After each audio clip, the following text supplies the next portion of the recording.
The most graphic day ever recorded in the pages of history was this Good Friday about 2,000 years ago.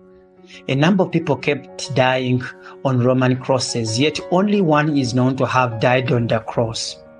The gruesome death, the unspeakable torture, the great humiliation of nakedness before his own people.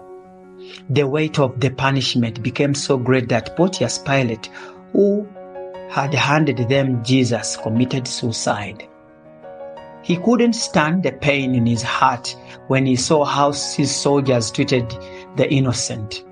The blood and the pieces of meat from Jesus' body all scattered around the beating area. It was really a slaughterhouse. Isaiah 53 verse 5 says, "He was crushed for our iniquities. He was beaten until he was out of shape. He was disfigured for our wrongs."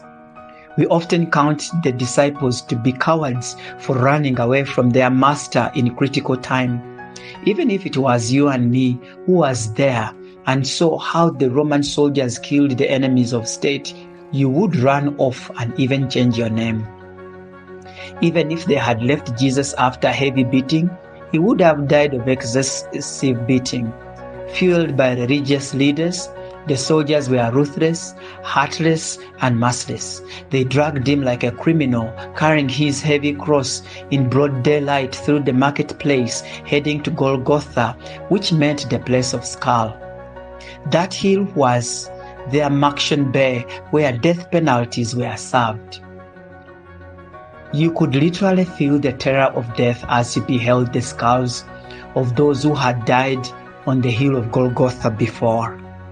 The women on Jesus' side cried until they had no more strength to cry. And he said, "Don't weep for me, weep for yourselves and your children." Laying him on the wooden cross, huge nails were driven into his arms. Just one huge nail can be enough to stop your heart from beating. Yes, yet Jesus endured all the 3 nails. And the worst bit was to hang him on a tree with nails tearing away his body. Jesus was hung at midday and died 3 hours later at 3 p.m.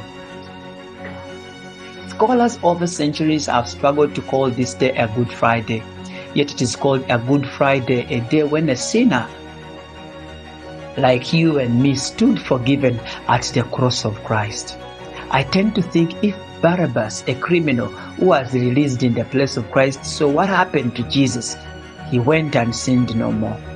In 1979, Bill Bright, a great theologian and founder of Campus Crusade, decided to act Jesus' life in a film.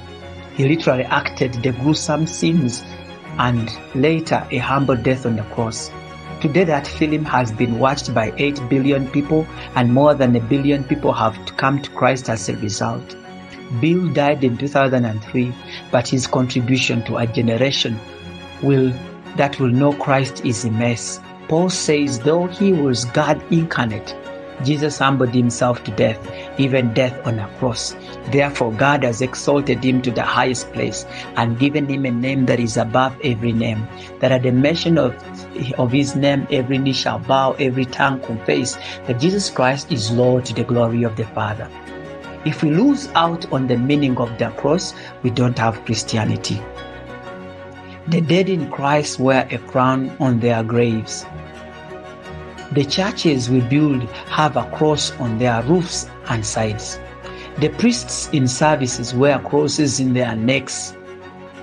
And why the cross? If Jesus had died by a gun, we would have symbols of guns on our churches and on our graves. The same would have been for an electric chair or a hanging rope. But it was a cross. The cross is the junction where God's mercy meets a sinner like you and me. Sin was conquered at the cross and death got defeated. The ground is level at the foot of the cross. The rich and the poor, the young and old, people from all generations can meet at the cross. The most talented and the less talented, old and young, all of them are equal at the cross as they plead for God's forgiveness. Tonight, I would like you to look at the cross and hate your sin. It was your sins and mine that nailed him to the cross. And he's stretching out his hand this Easter, longing to meet you and change your life. If you would like to accept him, I want you to say these words. Dear Lord, I am so sorry for the sins I have done. Please forgive me. Write my name in the book of life. Today, I confess you as my Lord and Savior. Make the rest of my days to be the best of my days. Now that you have believed on the Lord Jesus Christ, you can contact us or find a Bible-believing church and start on a journey of becoming a strong believer. Thank you for listening, Patrick, Living Word Community. God bless you.